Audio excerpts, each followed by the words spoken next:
Yemen's Houthi rebels have delayed the partial withdrawal of their fighters from two ports. They were supposed to leave Salif and Ras Isa ports just outside Hodeidah to comply with a UN-brokered deal reached with Yemen's government and Sweden last year. The Houthis say the government isn't holding up its end of the agreement. Now, the UN is calling on Yemen's warring sides to put an end to the violence. The situation there is particularly dire for children. That's according to UNICEF. It says over 1 million children are living in active conflict zones, witnessing heavy war-related violence. Despite the UN-brokered deal in Sweden last year, more than 8 children are still being killed every day. The conflict has crippled the region's poorest country to such an extent that it's described as the world's largest humanitarian crisis. Let's get more on this. We're joined by Geert Cappelaere. He's the regional director for UNICEF, and he's joining us live from Geneva. Mr. Cappelaere, always good to have you with us on Al Jazeera. Why hasn't enough changed for children since the Stockholm Agreement was signed in December?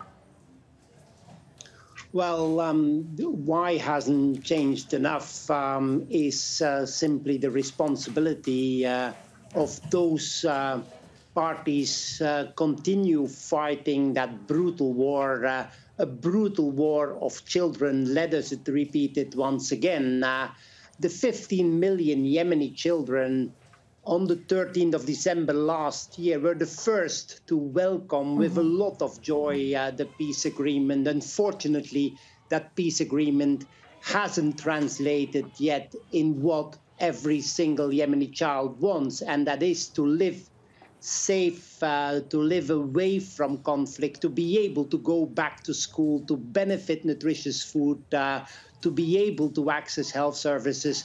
Unfortunately, a reality that is not there yet for millions of Yemeni children. And what is the reality then for the average Yemeni child? You know, your report mentions that out of the 8 who've been killed every day since the Stockholm Agreement was signed, most of them were killed while playing outdoors with their friends or on their way to or from school. Well, Elizabeth, I have been close to 30 years doing humanitarian work.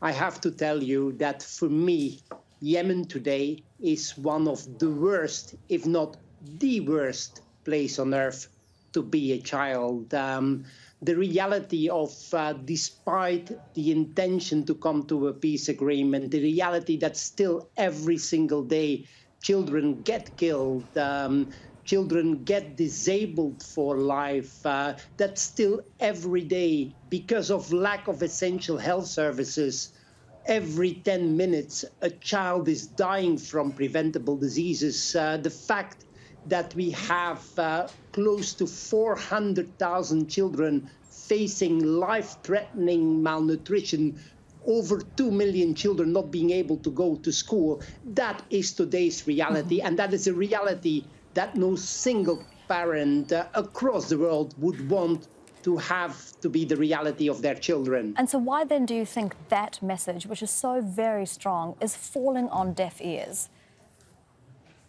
Well, unfortunately, Elizabeth, the sacred principle that children should be protected at all moments, that sacred principle doesn't seem to be sinking in around the table for the parties who are currently responsible for that brutal war. It is a simple principle, and therefore we continue calling, and let me call once again on those who are responsible, all sides responsible for this brutal war of children. Just think about your own children.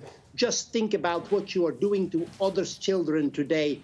You don't want that to happen to your children. Think about children when next time you sit around the table or when you are reconsidering the peace agreement you agreed upon in December. Mr. Cappelaere, we thank you as always for your time. That is Geert Cappelaere of the UN in Geneva. Thank you. Thank you so much.